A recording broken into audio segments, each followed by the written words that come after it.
आपन तेज संभारो आप। हनुमान चालीसा कहती है, अपनी वाणी के तेज को भी संभालिए। आपकी वाणी ये गाली दे दे करके वाणी तेजहीन हो जाती है, इसलिए गालियां मत बको, कोई फायदा नहीं।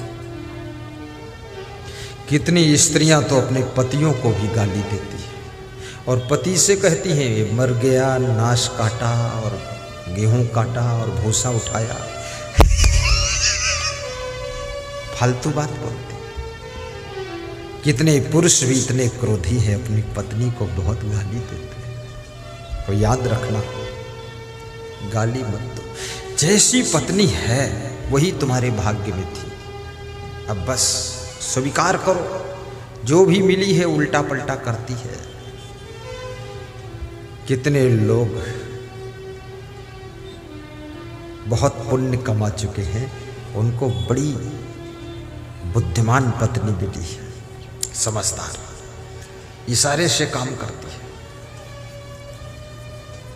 और जिनके पुण्य थोड़ा कमजोर है, उनको थोड़ा बुद्धू भी मिली है।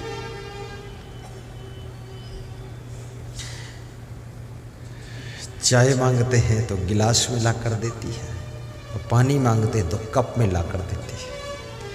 पति सोचता है इतनी भी बुद्धि नहीं, तो बताती है पीना तो है और क्या करना है, कब से पी लो, क्या फर्क है।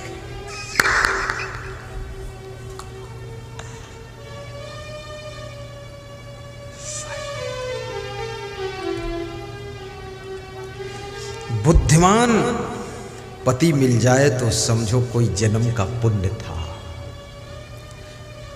बुद्धिमान पत्नी मिल जाए, ये कोई पुण्य से ही मिली है। बुद्धिमान बेटा मिल जाए, माँ बाप का पुण्य है। बुद्धिमान शिष्य मिल जाए, विवेकवान शिष्य, वैराग्यवान शिष्य, गुरु का कोई जन्म का पुण्य है।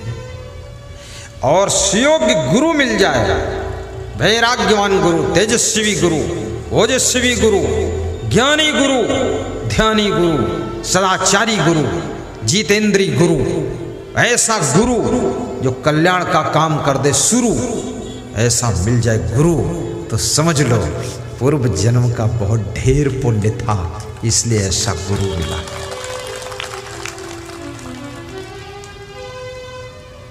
इसलिए खूब पुण्य कमाओ। तुम गाय की सेवा करते हो, पंछियों की रक्षा करते हो,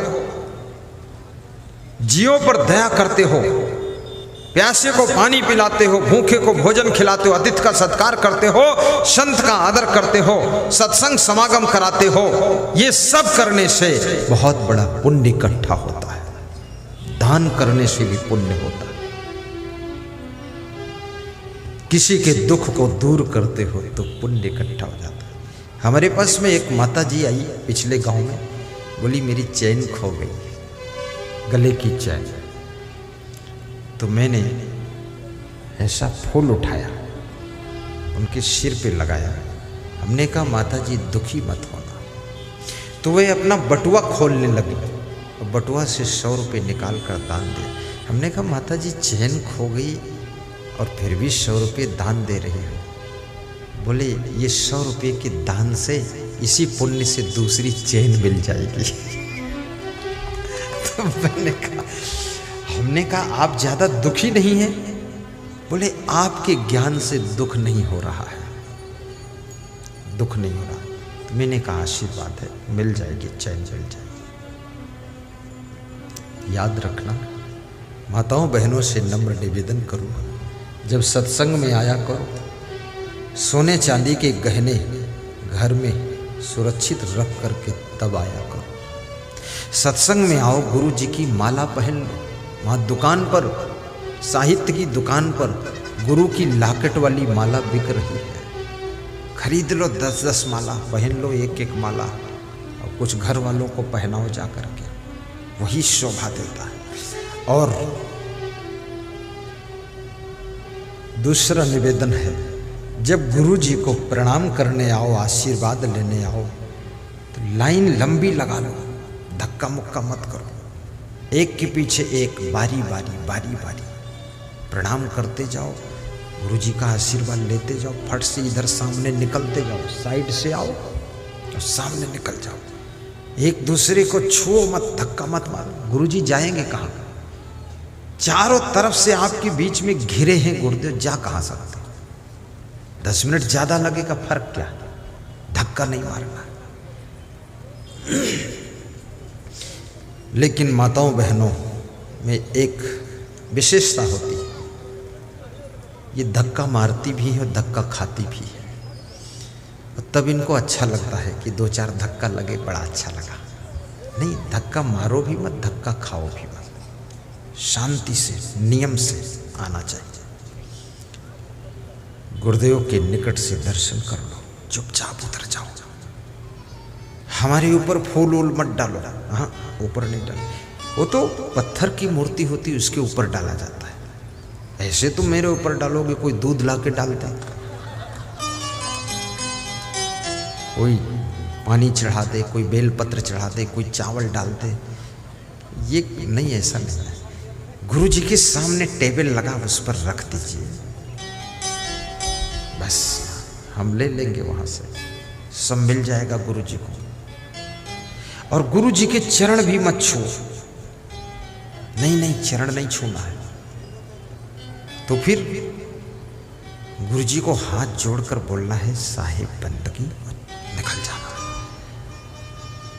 तो क्या छूना है? गुरु जी के आचरण छू लेना है।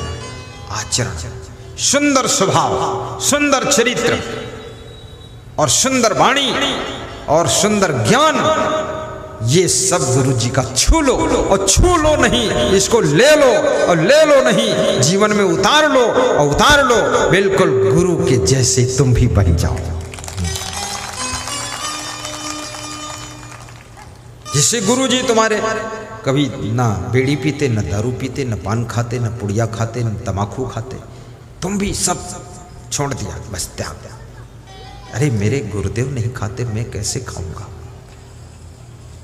आचरण ले लो, गुरु जी का आचरण, और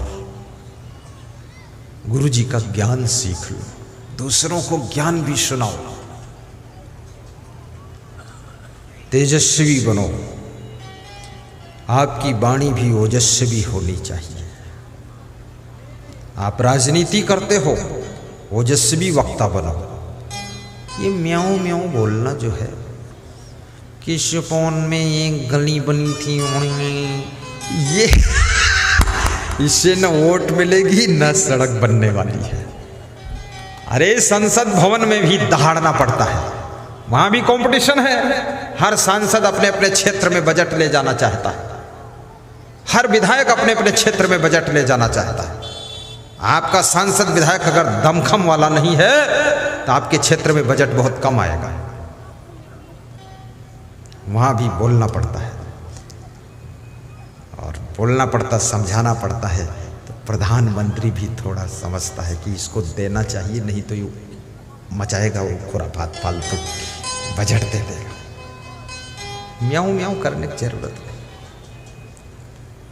जनता के बीच में भी ओजस्वी भाषण करो, 2-4 श्लोक भी बोलो भाषण में, 2-4 दोहे बोलो,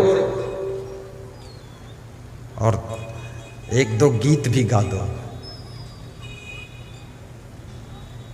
ऐसा लच्छेदार भाषण, ओजस्वी वक्ता बनो। राजनीति भी करो, पूरा मन से करो। राजनीति खराब नहीं, बहुत अच्छी चीज है। राजनीति में बुद्धिमान, महान, गुणवान, वफादार, देशभक्त पहुंचने चाहिए। तब हमारे देश की सड़कें 4 लेन से काम नहीं चलने वाला है, अब तो 16 लेन की रोड बननी चाहिए, क्योंकि जनसंख्या इतनी हो चुकी है। 16 लेन की रोड हो तब स्पीड गाड़ी पकड़े।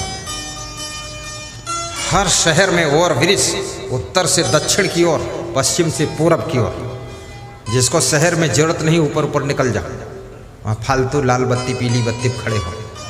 पुलिस वाले परेशान होते हैं, रुको रुको रुको रुको, ये रोड जाओ, उधर जाओ, इधर रुको, क्या फालतू नाटक। और राजनीति के अंदर भी त्याग रखो।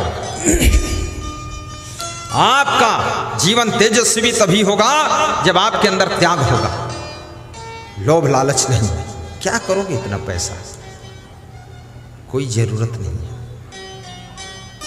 और केवल पैसे से चुनाव जीत भी नहीं सकते आप, ये भी याद रखना। और आदमी ना किसी जाति का है, ना पाति का है, ना मजहब का है। आदमी तो अपने फायदे का है। जहां जिसको फायदा होता है वहां लोग वोट दे देते हैं, उसके साथ जुड़ जाते हैं। फायदा, शक्कर डाल दो चींटियां इकट्ठी हो जाएंगी, लेकिन नमक की बोरी रख दो एक चींटी नहीं आएगी। जहां मिठास है वहां चींटियों के झुंड इकट्ठे होते हैं। जहां फायदा है वहां वोट मिलती है। जनता को फायदा होना चाहिए। मैं सब नेताओं को समझाता हूं, राजनीति करो, अच्छी चीज है। कोई नेता ये मत समझे गुरुजी स्वयं राजनीति करना चाहते, मैं नहीं करना चाहता, लेकिन मैं करवाना चाहता हूं। जो कर रहे हैं वही अच्छा करें, सुधार करने, गलती अगर उनमें है कोई, मैं क्या करूंगा। मैं तो इतनी बड़ी धर्म नीति कर रहा हूं कि इसी से फुर्सत नहीं हमको। राजनीति करने वालों की भीड़ है, गली गली में राजनेता पैदा है, लेकिन मैं जो काम कर रहा हूं समाज सुधार का, संस्कार देने का, ये काम करने वाले दुनिया में बहुत इने गिने लोग हैं, कम लोग हैं। मैं यही काम करता रहूंगा, सबको संस्कार दूंगा। बोलो ठीक है कि नहीं? बोलते क्यों नहीं हो? नहीं बोलोगे तो राजनीति में चला जाऊंगा। बोलो यही ठीक है ना? यही ठीक है। राजनीति तुम करो, तुम बनो मंत्री, मुख्यमंत्री, प्रधानमंत्री। तुम्हें ही मेरा आशीर्वाद। जो राजनीति में काम कर रहे हैं उनको ही मेरी व्यास गादी आशीर्वाद दे रही है। उनकी बुराइयां दूर हो, अच्छे इंसान बने, मांस मछली अंडा नशा शराब मुर्गा खाना बंद करें, एकदम शुद्ध शाकाहारी रहें। और इस भारत देश को भारत माता जैसे कहा जाता है, माता जैसी ही इसकी सेवा करे। ये भारत देश महान बने, ऐसा सब नेता काम करें। ओजस्वी वक्ता बनो, यशस्वी भी बनो। आपके कर्म ऐसे होने चाहिए कि आप यशस्वी भी हों, और तपस्वी भी बनो। हर व्यक्ति को तपस्वी, ये महिलाओं को भी तपस्वी बनना चाहिए। यशस्वी महिला बनो। अरे तुम मर जाओ, दुनिया से चला जाए, तुम्हारा शरीर दफन हो जाए, फिर भी घर के लोग 50 साल तक तुम्हारे यश को याद करें कि मेरी माँ, मेरी सासू बहुत अच्छी थी। राजस्थान में मैं एक गांव में गया, 3 बहुएं आई, तीनों व्यास गादी पर रोने लगे। क्या हुआ? बोले मेरी सासू मर गई। ज्यादातर बहुएं सासू के मरने से खुश होती कि अब जंजाल खत्म हुआ, पर वो रो रही थी रो रही थी फूट फूट कर।